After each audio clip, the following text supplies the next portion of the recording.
Are you explaining about my voice? Yeah, I will. Well, in the beginning, it was on the steps of Berkeley Chapel in Berkeley. I was walking up the steps with a very good friend, Joanne Bybee, and I turned and I saw this new young man on the other side, and he looked extremely tan, and he had really white hair. And I turned to Joanne and I said, "Who's the boy with the hair and the teeth?" Because both were so white. And as soon as I said that, I had this strange flash in my mind that said, wouldn't it be funny if you married him?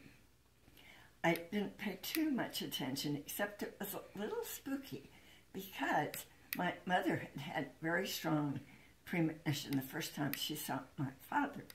I didn't pay too much attention at that point. I was 24, he was 27, and he asked where we went on our first date. Well, he insists this wasn't true, but it is true. He stood me up. There was a state dance, and I had made a juggle salad, and I was so cross and embarrassed because my aunt was visiting, and she wanted to meet my young man. And I kept taking the juggle salad out to see if it was okay, and it was becoming kind of soggy. He never showed up. I never went to the dance. Afterwards, he explained it was a complete misunderstanding. He had been taking the part of fortune teller at an institute party, and in telling my fortune, he said, "I'll see you at the dance." Of course, I interpreted it as, "I'm taking you to the dance." So I was pretty irritated and embarrassed.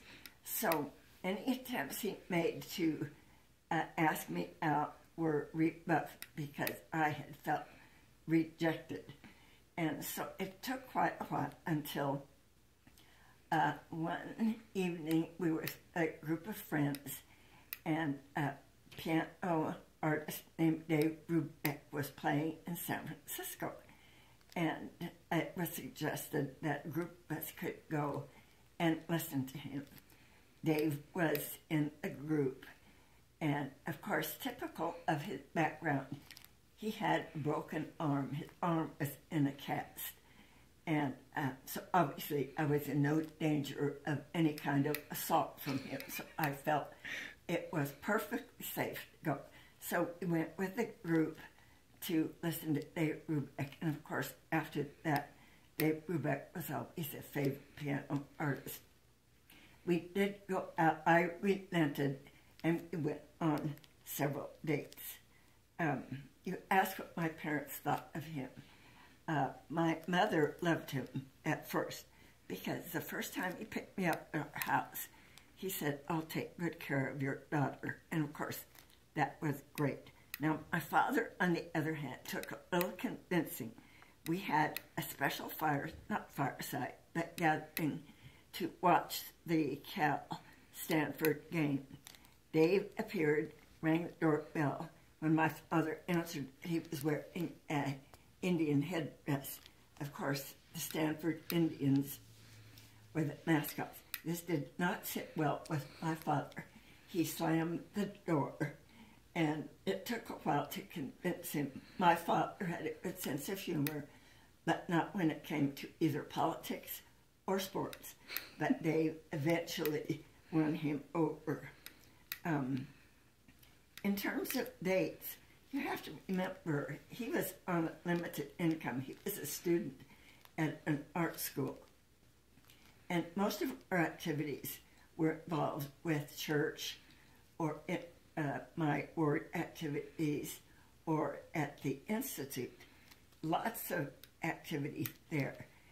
But he was the ultimate gentleman. He always picked me up and took me to the door. None of this honking outside.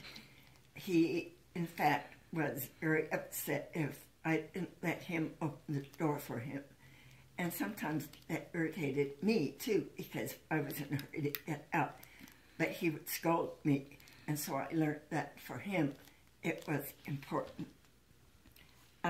I think I need to comment that before I met Dave, I had dated a medical student who was not active in the church.